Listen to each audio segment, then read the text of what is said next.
फुगडी फुगडी तुला फुगडी घालता का फुगडी नाही घाललं तू वेळ लागलाय तुला बाकीची घालतो तू नाही आम्ही काय करायचं आमचं बघून घेऊ बस फुगडी तरी घाल आता किस बाई किस तुझा विचार कर आमचा नको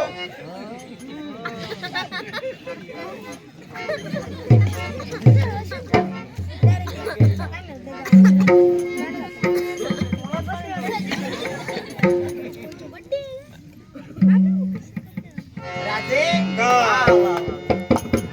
जो न्याय तुम्ही दिलात ना खरंच आवडला मला अगदी खुश झाले मी या तुमच्या न्यायदानावर आणि असं वाटू लागलं की माझ्या स्वप्नातला राजकुमार खरंच तुमच्या स्वतःच्या गळ्यात मणिमंगळसूत्र यातील जरा सोन्याचे म्हणे आपण वगळून बाजूला ठेवूया या मंगळसूत्रातील एका काळ्या मण्याचं जरी महत्व तुला कळलं माझ्यासाठी ते पुरेस आहे कळलं कोण असा पुरुष आहे जो हे मंगळसूत्र बघून प्रेमात पडेल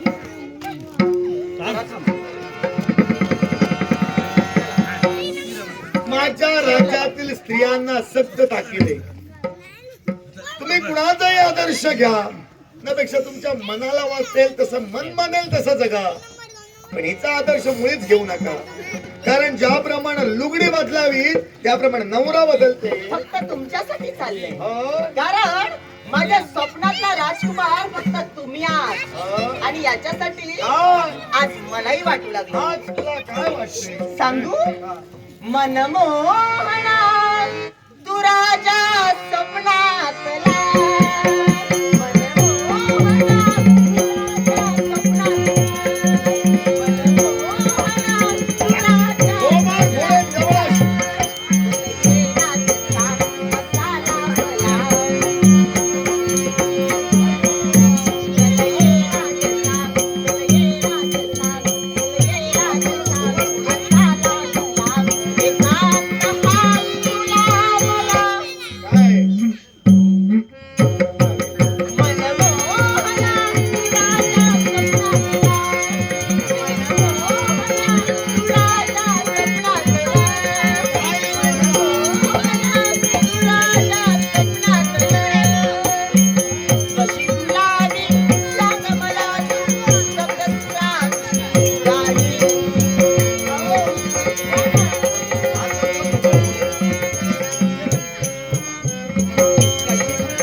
प्रेमाची याचना करतेस तू माझ्या राज्याला लागलेली कीड आहेस आता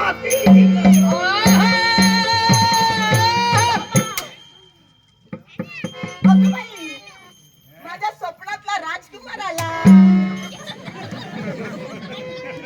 याला वाईट का वाटलं तुला सुद्धा पश्चाताप होईल जरा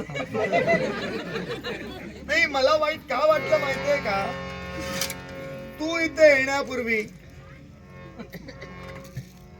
काही क्षण माझ्या प्राप्तीसाठी तुला काढून बाजूला ठेवलं होतं वाटतं तुम्हाला नाही हे मी घालून फिरतोय आपलं नातं कसं आहे सांगा ना जरा. आपल्या वाटण्यावर जग चालत नाही. हो पण तरी सुद्धा माझ्यावर विश्वास आहे का? आहे. पण एक लक्षात ठेव, काय? लग्न झालं नाही तोवर ठीक आहे, लग्न झाल्यानंतर असं बाजूला करून ठेव. छे, छे, छे, छे, छे, छे. नंतर तुमच्याशिवाय विचार कुणाचा करणार नाही. हे तुमचं प्रेम तिकडे लावून घ्या. कोण आहेस तू? आता मुळाचा धनसम्राट श्वेतगंध इथं येण्याचं कारण वैष्णवला बंद व्हायला हवं. जे व्रत स्वजनात आचरणात आणलं ते तुमच्या हातेनं मुळीच नाही. आता जगतपालक महाविष्णूच्या अनुज्ञेनं त्या व्रत आचरणात आणलंय ते जगतपालक महाविष्णूच्या अनुज्ञेनंच बंद होईल. केव्हा तुझ्या इच्छेनुसार वैष्णव व्रताला प्रारंभ केलाही असशील, आता मुळातून संप्रतीत पावलं पडली की वैष्णव बंदच करीन. मी तुमचा आज्ञांकित आहे. आता माझ्या मनाला वाटेल बुद्धीला पडेल त्याप्रमाणे करणार माझ्या वृत्त लोकांची दाई दिशा करीन. लक्षात ठेव, कुणाची हिंमत लागून गेले. तुमच्यासारख्या क्षत्रियांना पायापाशी घेऊन येईल. वृत्त लोकांतील मराठमोळ्यांच्या मनात चला तर हा तुमचं स्वप्न आहे.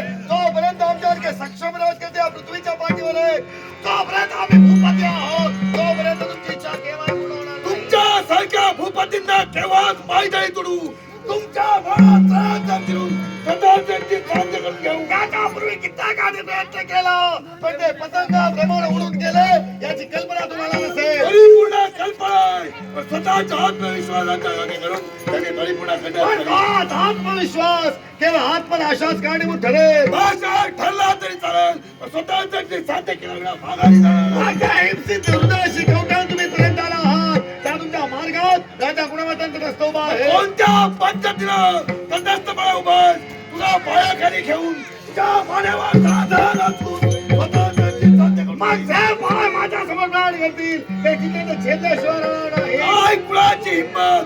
काय शस्त्र उचलण्यापूर्वी दोन्ही हात तुझ्या शरीरापासून जास्त वळवळणारी जीवा नाभि कमलापासून चेतून गेले. एवढं सामर्थ्य तुमच्यासारख्या क्षत्रियांच्या अंगी आहे. दानवेश्वराची जीवा हात चढण्याची. मग ते सामर्थ्य आमच्या अंगी नाही. ते सामर्थ्य प्रत्येक शरीरात ठेवण्यासाठी राजा गुणवंतांच्या समोर उभा आहे. कोणत्या पद्धतीने प्रतिकार करशील? मग हे जर का तुला पाहायचं असेल मृत्यूची भीती मागणारा मी नव्हे. मृत्यूचे हे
दरबारातून माघारी जातोय. हा? राज्यातून नव्हे, ठीक. तुझ्या संपूर्ण राष्ट्राची राख रांगोळी केली.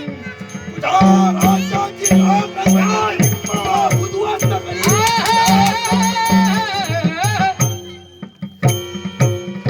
अरे मी कुणालाच घाबरत